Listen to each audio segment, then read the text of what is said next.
करो शुरू जी। आप सभी को नमस्कार। मैं आप सभी का यहाँ पहुँचने पर अभिनंदन और स्वागत करता हूँ।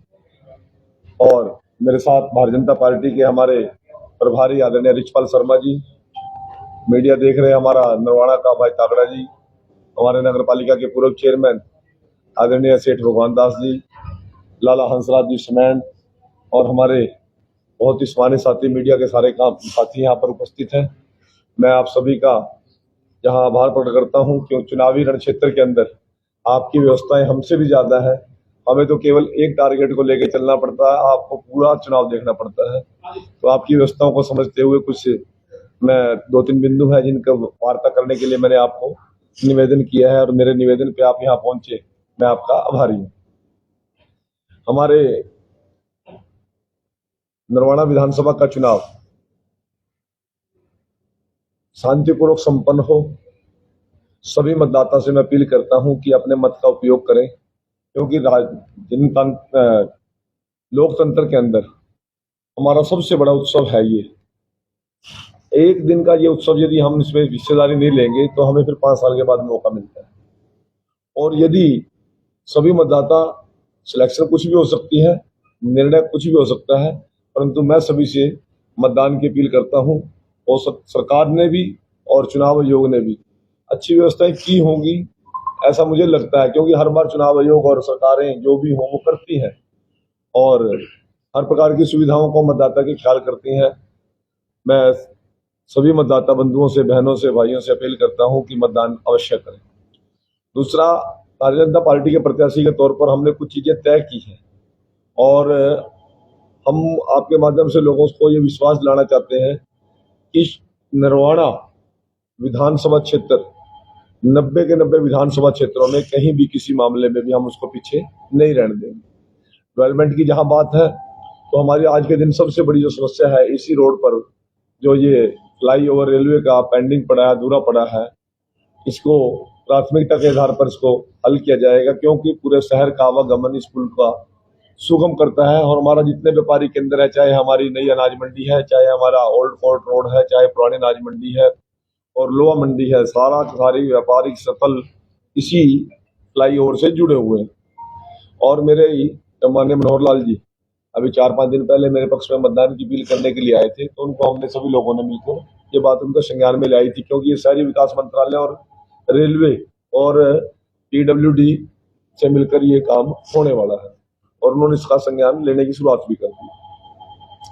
इसी प्रकार से यहाँ की सीवरेज सिस्टम पूरी तरह फेल हो चुका है, उस पर एक टेंडर भी हो गए हैं, काम भी शुरू हो गया था, परंतु किसी न किसी कारण से वो स्पीड कम रही और पहले लोकसभा चुनाव के कारण और अब विधानसभा चुनाव आचार संहिता के कारण कुछ काम रुका है।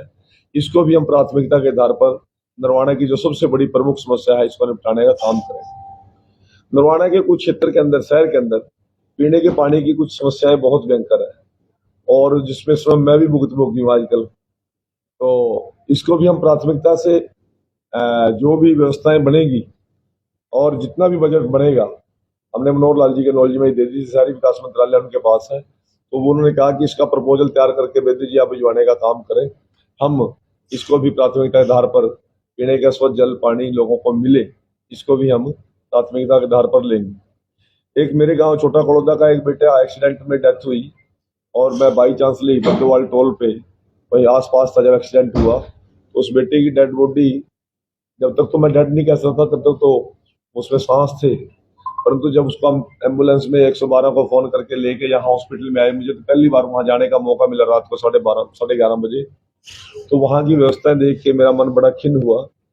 मैं चाहता हूं कि ये 100 बेडेड हॉस्पिटल में जो जो मूलभूत सुविधाएं होनी चाहिए उनका हम पूरी मजबूती के साथ, शहर के लोगों का एक बहुत बड़ा ये जान बचाने का स्वास्थ्य लाभ का केंद्र है, इसका सुधारीकरण हो, नवीनीकरण हो, ये सारी चीजें मेरे संज्ञान में है। इसी प्रकार से 2 बड़ी समस्याएं हैं, 2 रेलवे फाटक, हिसार वाली रेलवे फाटक और कैनाल रोड वाली रेलवे फाटक है। इनका भी काम तो काफी बड़ा है आगे, परंतु वो पूर्ण नहीं हो रहा। ये शहर के लिए एक बहुत बड़ी समस्या बनी हुई है, जबकि देश के अंदर ऐसी समस्याएं लगभग 10 साल के अंदर हमने समाप्त करने का काम किया।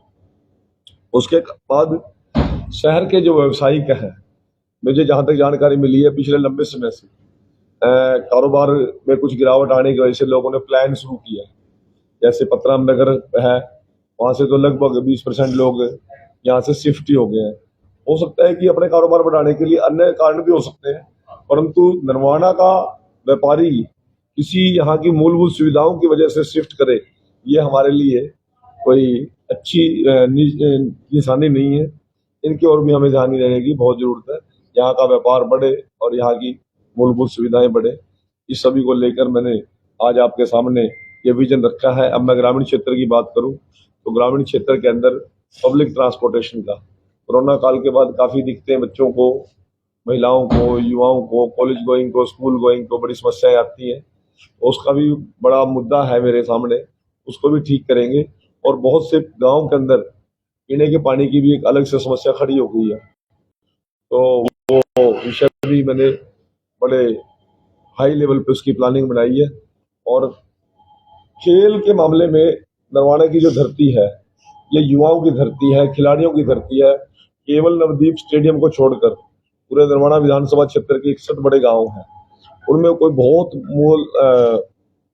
मौलिक जो जरूरतें हैं वो पूरे करने वाले कोई स्टेडियम नहीं है।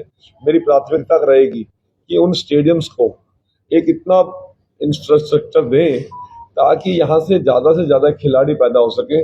और हमारा, आपको पता है कि हॉकी में भी काफी यहाँ की टीम का भी नाम है और हमारा पार्टिसिपेशन देश में और दुनिया में रहता है। हॉकी के साथ साथ और अन्य खेलों के अंदर भी पार्टिसिपेशन बढ़े, कुश्ती है, कबड्डी है, वॉलीबॉल है, तो वो सारी चीजें हम उसको करेंगे। अभी एक संस्था उझाड़ा में, क्या नाम है, प्रयास करके उन्होंने अच्छा प्रयास किया है। और वो स्टेडियम के अंदर मैं जब गया था तो मुझे लगा वहां पे सैकड़ों बच्चे, उसमें हमारे कुलदीप चैल जी जो IPS है, उनका भी बहुत बड़ा योगदान मुझे जानकारी मिली है, रहता है। तो ऐसे अन्य गाँव में, चाहे नड़ौदा है, चाहे बड़ा कड़ौदा है, चाहे उझाड़े के साथ साथ रोदी है, दमतान है, अपना डाकल है, ये जितने भी बड़े गांव हैं, दनौरी है, इन सब में मैं अच्छी मूलभूत सुविधाओं के हिसाब से अच्छे खेल स्टेडियम बनवा के उनको अच्छी मूलभूत सुविधाएं देने का काम करेंगे। ये मेरी प्राथमिकता रहेगी। सर, नशे को लेकर क्या क्या कुछ किया जाएगा, क्योंकि नरवाड़े के अंदर सर नशे से है काफी ऐसे मौतें होती हैं। देखिए, ये बिल्कुल आपने अच्छा बिंदु उठाया है। मैं जो खेल का मुद्दा उठाया उसका भी इससे भी रिलेशन है। जब बच्चे खेल में ध्यान लगाएंगे तो एक तो ये प्रेरणा मिलेगी, लोगों का ध्यान डाइवर्ट होगा, परंतु कानून व्यवस्था इतनी मजबूत हो कि नशा बेचने वालों को बहुत बड़ा दस्त बने, तो ऐसा भी हम प्रयास करेंगे। उनको एक, पहले तो प्रशासनिक तौर पर मैं निवेदन करता हूँ अधिकारियों से भी कि चुनाव आचार संहिता के बाद इसको प्राथमिकता के आधार पर ले, क्योंकि जो हमारी आने वाली नस्लें हैं, जब वही नहीं होगी तो स्ट्रक्चर बना के क्या करेंगे, व्यवस्था बना के क्या करेंगे। हमारा युवा बचे, हमारे परिवार बचे। आजकल वैसे भी 1 या 2 बच्चों का हमारे परिवारों में रिवाज चल गया है, और वो एक बच्चा भी यदि नशे की रफ्त में जाएगा तो परिवार बर्बाद हो जाते हैं। जब परिवार बर्बाद होते हैं तो वो बददुआएं बहुत बड़ा सरकार के ऊपर एक आक्षेप लगाने काम करती है। मैं इसको भी प्राथमिकता आधार पर आप लोगों की मदद से, आप लोगों के सहयोग से, क्योंकि मीडिया का भी एक बहुत बड़ा सामाजिक उदारीकरण के अंदर, सामाजिक सुरक्षा के अंदर एक बहुत बड़ा रोल रहता है, तो मैं आपके सहयोग से इन सभी कामों को मैं करने का काम करूँ। किसान 2 साल से जी मुआवजे का लेकर करने में बैठे हैं जी। एक वो सुरेंद्र जी थे इंस्पेक्टर साहब, लाल में कहाँ गए, पार होंगे, बुला लिया, चेयर लगा दो, जाने दो। किसान 2 साल से मुआवजे को लेकर करने में बैठे हैं लघु सचिवालय में, उनकी आज तक मांग पूरी नहीं हुई। मेरी जानकारी में अभी नहीं बात आई क्या मुआवजे का क्या मुद्दा था, परंतु पेंडेंसी हरियाणा सरकार में तो कोई है नहीं। खराब फसलों का मुआवजा जी, मेरे संज्ञान में ये विषय नहीं आया है, और यदि आएगा तो कोई विशेष होगा तो मैं सरकार से और मैंने मुख्यमंत्री संपर्क करके, ऐसा इधर आ जाए, संपर्क करके उसमें प्राथमिकता आधार पर उसका विश्लेषण करेंगे। कोई धरने वाले या किसी किसान का व्यक्तिगत तो काम हो नहीं सकता, यदि वो बैठे तो कोई ग्रुप की समस्या होगी, उन लोगों को, ज्यादा लोगों को पीड़ा होगी, उसका समाधान कराएंगे। बॉर्डर बंद है, लोगों को आवागमन में बहुत ज्यादा समस्या है। ये मेरे ध्यान में आया विषय, मैं जब उत्तर प्रदेश के साइड में इधर सारे गाँव के अंदर गया हूँ, पिपरता से आगे सड़कों की भी काफी खास्ता है और ट्रैफिक का डाइवर्शन रूरल एरिया से हो रहा है। तो एक दिन तो मैं भी जाम में फंसा हूँ। तो ये मैंने हमारे मुख्यमंत्री जी के चर्चा की थी, मंच पे चर्चा की थी, तो उन्होंने कहा था कि ये कोर्ट में कोई डेट पेंडिंग है, अपन अभी तो हेल्पलेस आचार संहिता के कारण और हमारे जो न्यायिक अधिकारी हैं वो उसको देख रहे हैं, शीघ्र इसका समाधान कराएं। सर विकास के मामले में हमारी सरकार ने कल एक बयान दिया है कि लोगों की लड़ाई में मान सम्मान की लड़ाई। उनका कहना था कि बीजेपी वालों ने गरीब जो लोग हैं उनका मान सम्मान नहीं किया। इस बारे में आपका क्या कहना है? अब शैलजा जी बड़ी नेता, मैं क्या बोल सकता हूँ, उनका सम्मान बचा रहे, मैं तो उसी की दुआ कर रहा हूँ परमात्मा से। कभी उनको भी शोक कमर की तरह इधर ना आना पड़े, उनको अपने सम्मान की सुरक्षा कर ले, हमारे सम्मान की क्या करेंगे। नरवाना विकास के 5 आदमी जीत के गए, 4 आदमी तो सर हुड्डा जी माला पर आ रहे हैं, उनको 4 सांस लोग उसको बुलाया तक नहीं। हमारे मान सम्मान की चिंता वो क्या करेंगे। कह रहे थे तो पार्टी छोटे आए समाज के साथ। नरवाना विकास के मामले में मैं तो पहले ही बोल दिया जी, लेकिन बीजेपी का शासन रहा। बीजेपी का शासन, आप इसको अदरवाइज मत लीजिए। आप भी बड़े जिम्मेवार आदमी हैं, आपको ऊपर कोई जिम्मेवारी डाल लूं आप भी ये कहोगे। ये सारा का सारा मुद्दा स्थानीय टीम का होता है, स्थानीय लीडरशिप का होता है। स्थानीय लीडरशिप बार बार पराजित हुई हमारे यहाँ। अब लीडरशिप लोकल नहीं होगी, बहुत सी चीजें तो ऐसी है जो सरकार के लेवल की है ही नहीं है, यहाँ की चीजें हैं वो यहीं के लोगों को प्राथमिक आधार पे हो सकती हैं। जो चीजें आपको बड़ी लग रही हैं वो चीजें छोटी हो जाएंगी। कल को आपका नुमाइंदा सरकार में आएगा तो सरकार की नुमाइंदगी नहीं कर रहे आप लोग, यहाँ से प्रतिनिधित्व नहीं हो रहा सरकार के अंदर। सरकार तो फिर भी अन्य सरकारों के मुकाबले में ज्यादा ध्यान दे रही है।